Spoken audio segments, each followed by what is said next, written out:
Que bom ter você aí. Leremos Mateus capítulo 12. Por aquele tempo, em dia de sábado, passou Jesus pelas searas. Ora, estando seus discípulos com fome, entraram a colher espigas e a comer. Os fariseus, porém, vendo isso, disseram-lhe: eis que os teus discípulos fazem o que não é lícito fazer em dia de sábado. O povo legalista, né? Mas Jesus lhes disse: não leste o que fez o rei Davi quando ele e seus companheiros tiveram fome? Como entrou na casa de Deus e comer os pães da apropriação, os quais não era lícito comer, não era correto comer, nem a ele nem aos que estavam com ele, mas exclusivamente aos sacerdotes? Ou não leste na lei que aos sábados os sacerdotes do templo violam o sábado e ficam sem culpa? Pois eu vos digo, aqui está quem é maior que o templo. Mas se vós soubesses o que significa misericórdia quero e não holocaustos, não teríeis condenado inocentes. Porque o Filho do Homem é Senhor do sábado. Deus havia instituído o sábado como um dia de descanso. Quando então o povo, lá no Velho Testamento, o povo sai do Egito, é liberto por Moisés. Enquanto eles estão peregrinando pelo deserto, Deus ele vai dando os contornos do que se tornaria o povo judeu, do que se tornaria uma nação.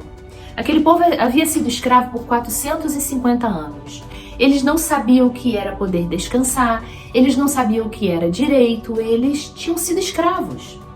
Então Deus, à medida que eles vão caminhando pelo deserto, Deus vai dando a eles leis, estabelecendo limites, ensinando-os como se tornar um povo, como se tornar uma nação. E dentre dessas leis, Deus estabelece o sábado como um dia de descanso, como um dia que deveria ser devotado a Deus, à busca de Deus. Eu vejo isso como um ensinamento de que o descanso também é necessário. Para um povo que, por ser escravo por muitas centenas de anos, o descanso não era uma opção. E conforme o tempo foi se passando, aquelas leis e aqueles estatutos que foram dados ao povo judeu foi sendo distorcido pelos estudiosos, pelos fariseus, pelos mestres, e foi sendo distorcido e foi perdendo o propósito ao qual Deus instituiu tais leis e tais decretos. Uma dessas distorções nós vemos em relação ao sábado, porque nos tempos de Jesus, o sábado estava sendo tratado de uma forma que não era a forma proposta por Deus.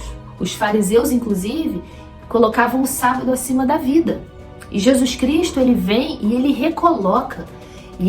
recoloca todas as leis e todos os ensinamentos que foi dado por Deus àquele povo no lugar certo.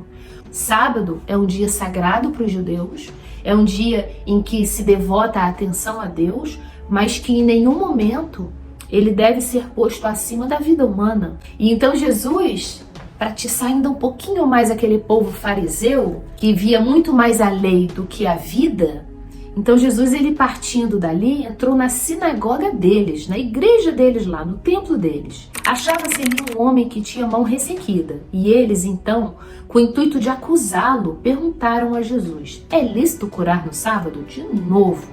E aí Jesus Cristo responde: qual dentre vós será o homem que, tendo uma ovelha, e num sábado esta cair numa cova, não fará todo esforço para tirá-la dali? Aí você vê a hipocrisia. Salva a ovelha, mas acusa Jesus de curar um homem no sábado. E Jesus Cristo denunciando a hipocrisia daquele guardar o sábado deles, né? Ora, quanto mais vale um homem do que uma ovelha? Logo, é lícito no sábado fazer o bem. Então disse ao homem: estende a mão. E estendeu-a. E ela ficou sã como a outra. Retirando-se, porém, os fariseus conspiravam contra ele sobre como lhe tirariam a vida. Eles no sábado salvam a ovelha. Jesus Cristo cura um homem e eles saem dali revoltados, buscando um jeito já de matar Jesus Cristo. Mas Jesus, sabendo disso, afastou-se dali, evitou o confronto. Muitos o seguiram e a todos eles curou, advertindo-lhes, porém, que não expusessem à publicidade, para que se cumprisse o que foi dito por intermédio do profeta Isaías. Eis aqui o meu servo, que escolhi, o meu amado, em quem a minha alma se compraz. Farei repousar sobre ele o meu espírito, e ele anunciará juízo aos gentios. Não contenderá, nem gritará, nem alguém ouvirá nas praças a sua voz. Não esmagará a cana quebrada, nem apagará a torcida que fumega, até que faça vencer o juízo. E no seu nome esperarão os gentios. Isso é lindo. Jesus Cristo não esmagará a cana quebrada, e nem aquele paviozinho que ainda fumega. O que isso quer dizer? Aquele que é fraco, aquele que ainda tem uma chaminha pequena. Jesus Cristo não veio para esmagar o fraco. Ao contrário, ele veio para levantar o fraco, ele veio para ser consolo, ele veio para ser abrigo ao cansado. Porque naquela época, o farisaísmo, os mestres das leis, eles colocavam um peso muito grande sobre o povo. O legalismo imperava no meio daquele povo. E Jesus Cristo vem e quebra com o legalismo e traz a palavra viva. O versículo 21 eu acho especialmente lindo. No seu nome esperarão os gentios. Quem são os gentios? Gentio é todo aquele povo que não é judeu. Então todos os outros povos da terra já estão aqui, esperando em Cristo, esperando por Ele, esperando a salvação, que veio primeiro para a casa de Israel, mas que foi rejeitado. Então nós, os gentios, todos os outros povos, fomos recebidos por Ele.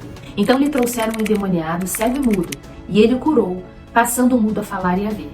E toda a multidão se admirava e dizia: é este porventura o filho de Davi? Mas os fariseus, ouvindo isto, murmuravam: este não expele demônios, senão pelo próprio Beelzebu, maioral dos demônios. Jesus, porém, conhecendo-lhes os pensamentos, disse: todo reino dividido contra si mesmo ficará deserto, e toda cidade ou casa dividida contra si mesmo não subsistirá. Se Satanás espelha Satanás, dividido está contra si mesmo. Como, pois, subsistirá o seu reino? E se eu expulso demônios por Beelzebu, por quem os expulsam os vossos filhos? Por isso, eles mesmos serão os vossos juízes. Se, porém, eu expulso demônios pelo Espírito de Deus, certamente é chegado o reino de Deus sobre vós. Ou como pode alguém entrar na casa do valente, roubar-lhe os bens, sem primeiro o amarrar? E então lhe saqueará a casa. Quem não é por mim é contra mim, e quem comigo não ajunta, espalha. Por isso vos declaro, todo pecado e blasfêmia serão perdoados aos homens, mas a blasfêmia contra o Espírito Santo não será perdoada. Jesus Cristo ele estava libertando, estava curando, porque estava cheio do Espírito Santo. E os fariseus diziam que ele estava possuído por Beelzebu. A blasfêmia contra o Espírito Santo é diante do mover do Espírito nós negarmos que é ele que está movendo. Se alguém proferir alguma palavra contra o Filho do Homem, ser-lhe-á isto perdoado. Mas se alguém falar contra o Espírito Santo, não lhe será perdoado, nem neste mundo, nem no porvir. Quando eu era criança, uma vez lendo esta passagem, eu fiquei tomada de temor e de medo, porque então eu não sabia o que era blasfemar contra o Espírito Santo, e tinha um pavor, um pânico veio sobre mim, porque eu temia já ter praticado este pecado e não sabia o que fazer se tivesse praticado. Então fui ao pastor da minha igreja, um senhor com um coração muito amoroso, e cheguei para ele como uma criança descabelada, desesperada, dizendo: pastor, preciso saber se eu já blasfemei contra o Espírito Santo, porque eu não quero ir para o inferno. E aí aquele pastor me abriu um sorriso e ele falou: minha filha, se há tanto temor dentro de você acerca de se blasfemou ou não contra o Espírito Santo, é porque você não blasfemou, porque este temor vem do próprio Espírito Santo. E aquilo me apaziguou e até hoje me apazigua bastante. Porque se somos realmente guiados pelo Espírito Santo de Deus, teremos temor. Temor a Deus, temor à palavra, temor na ação de Deus. Ou fazei a árvore boa e o seu fruto bom, ou a árvore má o seu fruto mau. Porque pelo fruto se conhece a árvore. Raça de víboras, Jesus Cristo falando com os fariseus. Como podeis falar coisas boas, sendo maus? Porque a boca fala do que está cheio o coração. O homem bom tira do seu tesouro coisas boas, mas o homem mau tira do seu tesouro coisas más. Digo-vos que toda palavra frívola que proferirem os homens, dela darão conta no juízo. Porque pelas tuas palavras serás justificado, e pelas tuas palavras serás condenado. Então alguns escribas e fariseus replicaram: mestre, queremos ver de tua parte algum sinal. Já estavam vendo sinais de Jesus Cristo à torta e à direita, mas queriam um sinal particular. Eles queriam que Jesus Cristo provasse a eles alguma coisa. E quem não precisa provar. Então Jesus Cristo respondeu: uma geração má e adúltera pede um sinal. Ele chama os escribas e os fariseus, os homens das leis, os homens que estavam nas sinagogas, os homens que conheciam a Torá, os homens que diziam que era certo e errado. A esses ele está chamando de geração má e adúltera, que pede um sinal. Mas nenhum sinal será dado, senão o do profeta Jonas. Porque assim como esteve Jonas 3 dias e 3 noites no ventre do grande peixe, assim o Filho do Homem estará 3 dias e 3 noites no coração da terra. Ninivitas se levantarão no juízo com esta geração e a condenarão, porque se arrependeram com a pregação de Jonas. E eis aqui quem é maior do que Jonas. E ainda assim, aquela geração não se convertia e não se arrependia. A rainha do sul se levantará no juízo com esta geração e a condenará, porque veio dos confins da terra para ouvir a sabedoria de Salomão. E eis aqui quem é maior que Salomão. E ainda assim, esse povo não se converte. Quando o espírito imundo sai do homem, anda por lugares áridos, procurando repouso, porém não encontra. Por isso diz, voltarei à minha casa, de onde saí, e tendo voltado, a encontra vazia, varrida e ornamentada. Então a pessoa estava possuída, e de repente ela é liberta daquele demônio. E ela então está aprumada, está arrumada, está mais consciente de si mesma, está mais equilibrada, está mais consciente do certo, do errado, afinal de contas ela foi liberta. Só que a casa está vazia, e estando a casa vazia, ela pode ser novamente ocupada. E aí aquele espírito volta com mais 7 outros demônios. Então vai e leva consigo outros 7 espíritos piores do que ele, e entrando, habitam ali. E o último estágio daquele homem torna-se pior que o primeiro. Assim também acontecerá a esta geração perversa. Aqui ele fala de quão pior será a condição desta geração que vendo, que ouvindo, que tendo Jesus Cristo no meio deles ainda assim não se arrepende. E aí Jesus Cristo faz uma analogia a uma situação de um endemoniado. Quando ele é liberto, ele sente um alívio. Aquela pressão demoníaca sai de sobre ele, então ele se apruma, então ele consegue ter uma visão mais clara, ele consegue se equilibrar melhor, ele consegue ordenar melhor os pensamentos. Mas o que faz com que a condição dessa pessoa se torne ainda pior do que antes, quando ele tinha um demônio, por assim dizer? Porque ele deixou a casa vazia. Ele não se encheu do Espírito Santo de Deus, ele não se encheu da palavra de Deus, ele não se encheu do conhecimento da verdade, ele não foi preenchido pela palavra de Deus, ele não foi preenchido pelo conhecimento vivificado da palavra de Deus. Então, por mais que ele esteja alinhado, mais consciente de si, mais capaz de pensar e refletir, ainda assim ele é uma casa vazia.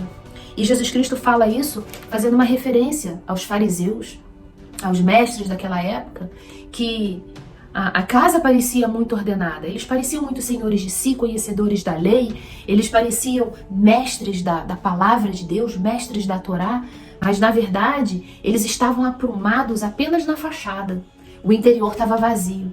E então pelo interior está vazio porque a palavra de Deus não foi vivificada dentro deles, porque Jesus Cristo não foi recebido por eles, porque Jesus Cristo, que é a palavra viva, não foi recebida por eles, mesmo eles tendo visto tantos sinais e maravilhas, mesmo tendo andado com Jesus Cristo, então a situação deles se tornaria pior do que agora. Que agora eles eram cegos e surdos espiritualmente. E futuramente eles se tornariam mortos eternamente. Falando ainda Jesus ao povo, e eis que sua mãe e seus irmãos estavam ao lado de fora, procurando falar-lhe. E alguém lhes disse, tua mãe e teus irmãos estão lá fora, querem falar-te. Porém ele respondeu ao que lhes trouxeram o aviso, quem é minha mãe e quem são meus irmãos?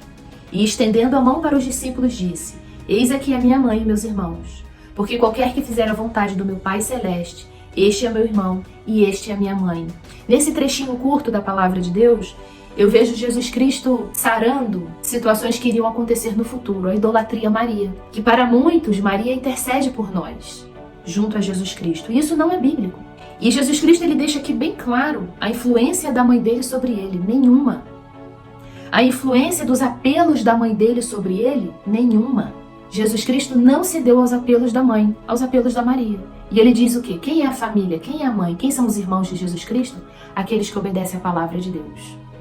Aqui encerramos a leitura do capítulo 12 de Mateus. Que Deus te abençoe.